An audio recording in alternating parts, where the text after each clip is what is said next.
person who has contributed to society, and she is a tour guide. I hope our tour guide has contributed to. We will take a time machine into the past and see what happened when Great Britain and the colonists were not getting along. The reason Great Britain and the colonists were not getting along was because Great Britain made laws that made the people very angry. Anyway, let's get the party started.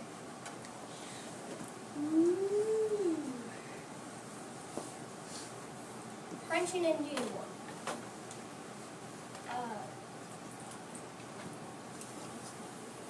Narrator 1, me. Narrator 2, Nicole. British soldiers, Lydia and Alex. French soldiers, James and Christine. Indian, Sloan. The British and the French had a battle to gain more land. The war lasted for about 10 years. Attack! Indians were allies with the French, so they battled alongside the French, although some Indians fought alongside the British. Haha, I am on your side. No, your side! Great Britain had lost many battles because of their red coats. They stood out a lot. Uh-oh, you found me. Any last words? words? Of course, I mean, if you were hiding in, say, a bush, you would stand out. No one can find us. We found you. Easy as pie. Anyway, the British attacked Quebec, Canada, and the French lost control of Canada. Then they asked for peace. We come in peace. We surrender. The British also won and claimed the Mississippi River and the Appalachian Mountains. Although the British won land, it also created huge financial problems. War costs lots of money. How much money do they owe exactly? Thousands, no, millions! No way. Let's not Next time, let's not spend so much Money. So the British were left in debt. Dun, dun, dun. Proclamation of 1763. Narrator 1, Matthew. Narrator 2, me. King George III, Alex. Colonists, Son, Sam Adams, James. British soldiers, Lydia. And Loyalist, Christine. Great Britain decided to take control of the colonies. Let's see what happens when they decide where the colonists would live. The Indians keep destroying our work. I've decided that from now on, the American Indians can have west of the Appalachian Mountains, and the colonists can live in peace. Hey colonists, listen up to the King's New Proclamation. American Indians have west of the Appalachian Mountains. You colonists have went east of the Appalachian Mountains. That's not fair. Why should he tell us what we can do? I'm moving west anyways. This is a disgrace. Totally unfair. I think King George is right. He's only trying to protect us. But we should be free. Sir, many people find your new proclamation of yours unfair and disgraceful. They don't get a say in what they do. I control the money. Soon everyone was mad at King George III. King George III was mad at the colonists. So King George III decided to make more laws to show the colonists he was in charge. Quartering Act. Oh wait, no. And that takes us to the Quartering Act. The Quartering Act. Governor Lydia, narrator me, and Nicole. Colonist 1, Son. Colonist 2, Christine. Soldier 1, James. And Soldier 2, Alex. The British government still had many soldiers left over from the French and Indian War. Therefore, the British government decided to have soldiers live with the colonists. I hereby declare that all soldiers will live with the colonists. Colonists will do whatever the soldiers want. No!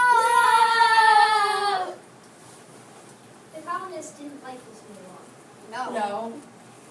I know. It was so unfair and creepy. Exactly. Colonists hate this law too. I'm hungry. Make me food. Whatever you say, Mr. Bossy. I need to go to camp. Take me. I don't have a vehicle, but okay. Therefore, the colonists treated the soldiers very poorly and with no respect. Now that's more like it. Hey lady, I want food. If you're hungry, then eat with the pigs. Take me to my destination. If you want to go somewhere, walk there instead of being lazy. Woo, you show us. Stand back. Narrator 1, Matthew. Narrator 2, me. King George, Alex. Advisor, Christine. Columnist 2, Sloan. Columnist 1, Lydia. And columnist 3, James. After the Gordian Act, things went downhill. Fast. How fast? Really fast. I have a fabulous idea. What is it, my lord? Let me tax the colonists on paper goods. Sir? Silence. Tell the colonists my law. What a beautiful day, isn't it? Yes, it truly is. So beautiful, I might cry. Colonists, the king will tax all paper goods, every single paper good. The day is ruined! Yes, the British started to tax the colonists on paper goods. Then the colonists protested and did not buy British goods for a long time. This went on for years. For years, the colonists kept getting angry at the British for the stamps that were placed on their paper goods until the colonists forced King George to repel the act. The Stamp Act was an example of taxation without representation. Boston Massacre. Narrator 1, me. Narrator 2, Nicole. Sam Adams, James. Loyalist, Lydia.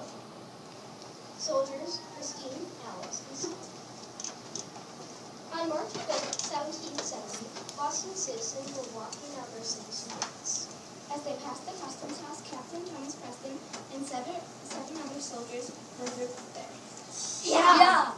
I was walking past and saw a mob around the customs house. Naturally, I grabbed my musket and got into the middle of it. I saw from my parlor window a sight I will never forget. A mob gathered around one young Prussian soldier of the King Rebel.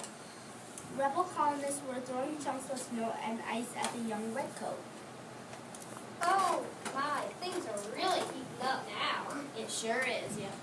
7 soldiers showed up, along with the dirty lobster-back scoundrel Tommy Preston.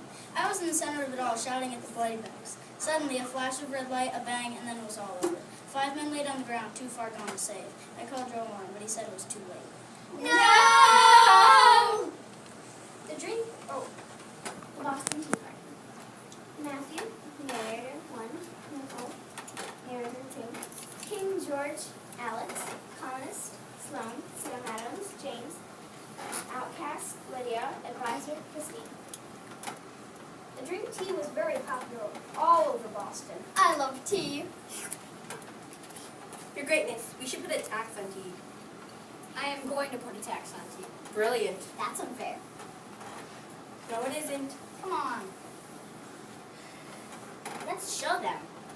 The colonists, Sam Adams and the outcasts, dumped 342 chests of tea off overboard.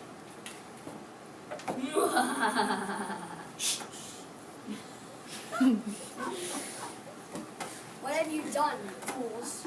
Yes, what have you done? Well, we should have done a while ago. The tax on tea lowered, but the king was irritated. These things are getting heated up. Intolerable acts. Narrator 1, me. Narrator 2, Nicole. King George III, Alex. Governor, James.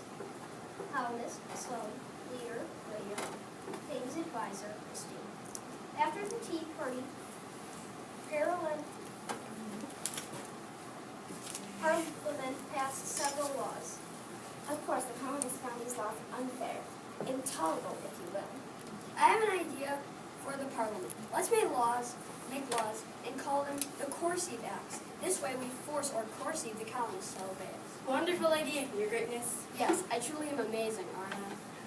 The king made laws that will force you to obey us. That is unfair. We refuse to obey Great Britain.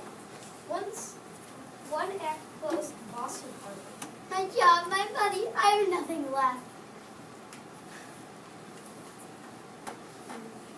Without the Boston Harbor, trade ships couldn't come with the necessary supplies.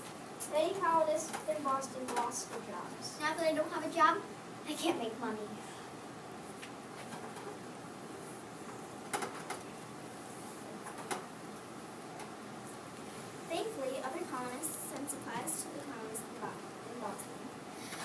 have an idea. Yes? Leaders of the colonies, except for Georgia, set up a meeting to decide what to do. Woohoo, the leaders are finally here. Let's hold a continental congress. All the leaders, including me, will get together and discuss our campaigns about Great Britain. We'll fight against the Great Britain and together conquer all. I love it! Woo! Meanwhile, in Britain, the king got the message pretty clear. Your Greatness, the leaders of the colonies and all colonists are in a riot. They want to fight against the British. Why those little rascals? I am the king. They will fear me. This is the end. Yes, my lord. And together the colonists showed King George III his place. While doing so, created this beautiful country. Yay! No! Your Greatness, I'm free! Who wrote what? James wrote the Boston Massacre. Lydia wrote the Boston Tea Party. Alex wrote the Stamp Act. Sloan wrote the Proclamation and the Intolerable Act. Me and Matthew did the introduction, and Christine did the